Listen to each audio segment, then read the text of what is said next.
मैं सदर जमहूरिया के खुतबे की मुखालिफत में खड़ा हुआ हूँ। सर्व जखमी भाविकाचा उस्मानाबाद शासकीय रुग्णालय इथे उपचार सुरू आहे। क्या ये सच नहीं है कि आप ही के आदादो शुमार 75वां NSSO का डेटा ये कहता है कि 25% मुस्लिम बच्चे पैसों की गुर्बत की वजह से तालीम से ड्रॉप आउट हो जाते हैं। क्या ये सच नहीं है कि 7 साल से ऊपर जो बच्चों का खवानगी का तनासुब है तमाम मज़ाहिब में सबसे कम मुसलमानों का है। क्या ये सच नहीं है कि ग्रॉस अटेंडेंस रेशियो तमाम मज़ाहिब का सबसे कम मुसलमानों का है। क्या ये सच नहीं है कि सबसे कम एनरोलमेंट जो होता है वो मुसलमानों का है। क्या ये सच नहीं है कि AISHE की रिपोर्ट ये कहती है कि हायर एजुकेशन में मुसलमान का तनासुब 5% से 4% पर आ चुका है। और ये सरकार इन तमाम आदादो शुमार को देखते हुए, इनके आदादो शुमार को सामने रखते हुए सदर जमहूरिया के खुतबे में लफ्ज अक़लियत का, माइनॉरिटी का जिक्र भी नहीं किया गया, जो भारत की आबादी का 19% का हिस्सा है।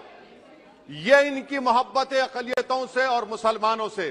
सर, क्या ये बात सच नहीं है कि आपने माइनॉरिटी के बजट को 40% कम कर दिया, स्कॉलरशिप के पैसों में 560 करोड़ रुपए कम कर दिए? ये आपकी मोहब्बत है जो नफरत की निशानी बनती है। नरेंद्र मोदी की सरकार ये नहीं चाहती कि अक़लियत और मुसलमानों के बच्चे तालीम याफ्ता होकर इस देश को मजबूत करें। वो उनको हमेशा गुर्बत और नाइंसाफी का शिकार बनाकर रखना चाहती है। सर, दूसरी बात इसमें यह है कि आज अक़लियतों को मुसलमानों के ताल्लुक से कोई महीना ऐसा नहीं जाता जहां पर उनको जान से मारने की धमकी नहीं दी जाती। बरसर इख्तिदार जमात की एक MP साहिबा ने कहा कि चाकुओं को सिर्फ तरकारी के लिए इस्तेमाल मत करो, गर्दनें काटने के लिए इस्तेमाल करो। बरसर इख्तिदार जमात के एक MP ने दिल्ली में कहा कि मुसलमानों का समाजी बायकॉट करो। बरसर इख्तिदार जमात ने गुलबर्गा के रेलवे स्टेशन को हरा रंग किया गया था, उसको ये कहकर तब्दील कर दिया कि मुसलमानों का रंग है। सर, मैं पूछना चाहता हूं, क्या नरेंद्र मोदी की सरकार तिरंगे के हरे रंग को निकाल देंगी? क्या हरा रंग मुसलमानों का है? क्या नरेंद्र मोदी की सरकार खरबूजे पर पाबंदी आयद कर देगी और देश की जनता से कहेगी कि नागपुर में आपके हेड ऑफिस में उगा हुआ सिर्फ संतरा खाया जाएगा? सर, नारी शक्ति की आप बात करते हैं तो बिल्किस बानो अगर मुसलमान नहीं होती तो बिल्किस बानो को इंसाफ मिल जाता। 20 साल से बिल्किस बानो लड़ रही है मगर उसका नाम बिल्किस बानो है। आप इंसाफ नहीं करना चाहते बिल्किस बानो से।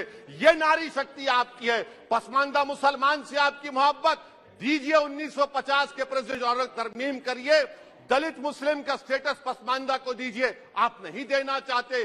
क्या मजहबी आजादी का उनको हक हासिल नहीं है? स्पीकर साहब, मैं मुसलमान हूं, मेरे बगैर ये मुल्क नामुकम्मिल है। मैं इस मुल्क का यरगमाल नहीं हूं, मैं इस मुल्क का कैदी नहीं हूं। मैं पूरे सिटीजनशिप की राइट को चाहता हूं और अभी चाहता हूं। कब आप बिहार के सुरजापुरी और कोल्हैया बादरी को कौमी OBC स्टेटस देंगे?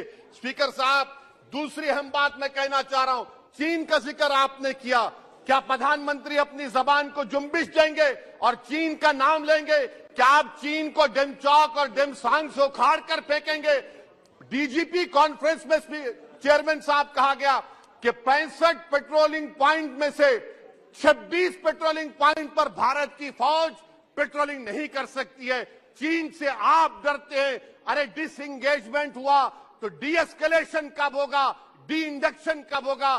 चीन से आप डरते हैं। 3 साल से चेयरमैन साहब 50,000 भारत की फौज हजारों फीट चोटियों पर बर्फ में खड़ी हुई है। देश के प्रधानमंत्री को क्या भारत की आवाम पर भरोसा नहीं है? भारत की फौज पर भरोसा नहीं है? अरे, चीन का नाम लीजिए वजीर आजम, डरिए मत चीन से। तीसरी पॉइंट सर, हमारे कानून के मंत्री चले गए। पैराग्राफ 79 और 82 में बेसिक स्ट्रक्चर पर, आईनी ओहदों पर बैठे हुए लोग बेसिक स्ट्रक्चर पर तनकीद करते हैं, लॉ मिनिस्टर कॉलेजियम पर तनकीद करते हैं। इस ऐवान में जब NJSE का बिल आया, मैं वाहिद MP था, अब याद होगा आपको, जो मैंने कहा था कि भारत के संविधान के खिलाफ होगा बेसिक स्ट्रक्चर के। इंदिरा गांधी से सबक हासिल करना चाहिए। इंदिरा गांधी कहती थी कि जुडिशियरी मेरी पाबंद होना, अब नरेंद्र मोदी कहते हैं कि जुडिशियरी मेरी वफादार होना। इंदिरा गांधी ने 42nd अमेंडमेंट किया, देश की जनता ने इंदिरा गांधी को इख्तियार से बेदखल कर दिया। आप वही इंदिरा गांधी के इराक को ला रहे हैं। आप बताइए स्पीकर साहब, क्या ईसाई मानने वाले व्हाइट टेरर हैं? क्या ईसाई मजहब के लोग व्हाइट टेरर को फरोग देते हैं? आप बताइए। मैं यहां पर जजेस को तहफुज करने के लिए नहीं खड़ा हूं, मैं बेसिक स्ट्रक्चर की हिफाजत में बोल रहा हूं। मैं अदलिया की आजादी के लिए खड़ा हूं, मैं एग्जीक्यूटिव की आजादी के लिए खड़ा हूं, लेजिस्लेचर की आजादी के लिए खड़ा हूं। चेयरमैन साहब, कोर्ट का काम ये नहीं है, जजेस का काम ये नहीं है कि नरेंद्र मोदी सरकार की मदद करे। अदलिया का काम यह है कि इस देश की कमजोर और मजलूम आवाम से इंसाफ किया जाए। चौथा पॉइंट स्पीकर साहब, यहां पर एक बड़े सरमाएदार का जिक्र किया गया है। क्या यह बात सच नहीं कि कांग्रेस और बीजेपी ने ओलिगार्क्स को पैदा किया? आप दोनों ने मिलकर ओलिगार्क्स को पैदा किया। आज इसी वजह से 60% मुल्क की दौलत 1% जनता के पास है। आप दोनों ने बैठकर मलाई खाई और गरीब और नौजवान पिस रहा है। अरे बताओ, ये जो 28 लोगों की लिस्ट है जो देश का पैसा खाकर भाग चुके हैं या बैठे हुए, उसमें कोई मुगलों का नाम है क्या? कोई मुगलों का नाम नहीं है, मगर आप उस पर कुछ नहीं बोलेंगे।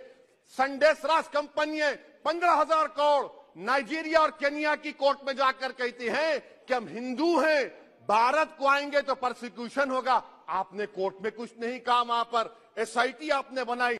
मगर शुक्र है, मैं लाइटर वेन में कह रहा हूं कि हाइडनबर्ग अगर यहां होता तो UAPA लग जाता उस पर। और सर, मैं नरेंद्र मोदी सरकार को मशवरा दे रहा हूं लाइटर वेन में कि ये अंग्रेजी का अल्फाबेट ए बड़ा अशुभ है आपके लिए। AA को आपने कहा कि बेटा फाइटर एयरक्राफ्ट बनाओ, बैंकरप्ट हो गया। अब कैपिटल A को आपने 17 इंडस्ट्री दे दिए, हम पूरे विश्व में मार्केट कैप हमारा 5वें नंबर पर आ गया। सर, देश के प्रधानमंत्री से बताना चाह रहा हूं कि वजीर दाखिला का नाम भी ए से शुरू होता है। मैं खत्म कर रहा हूं। मैं चेयरमैन साहब, मैं सरकार से पूछना चाह रहा हूं कि क्या जनवरी 2024 और फरवरी में क्या ये सरकार थर्मो न्यूक्लियर ब्लास्ट करने जा रही है? कि आपने हमारे अतराफ में देख लिया कि उसके अवाक़िब व नताइज क्या निकलने वाले हैं? चेयरमैन साहब, मैं आपको बता रहा हूं कि चीन के बारे में कि हमको BBC की रिपोर्टिंग की जरूरत पड़ेगी, जिस तरह 2002 गुजरात के बारे में कहा गया।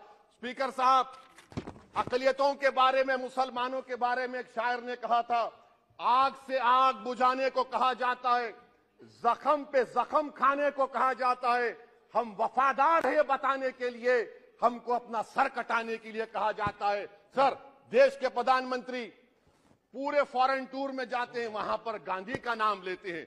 मुझे अप्रीहेंशन, खदशा इस बात का है कि इस देश में 2 बाबा कौम हो जाएंगे, एक सावरकर होगा और एक सौतेला बाबा कौम। कहीं आप महात्मा गांधी को ना बना दे तो सर मैं खत्म कर रहा हूं सर। इसीलिए मैं आपके जरिए से हुकूमत से मुतालबा करता हूं कि प्लेसेस ऑफ वर्शिप एक्ट को डिस्टर्ब ना किया जाए, मुसलमानों का अक़लियतों का बजट बढ़ाया जाए, बिल्किस बानो से इंसाफ करिए, चीन से मत डरिए प्रधानमंत्री, चीन को काट पर फेंकिए। शुक्रिया सर।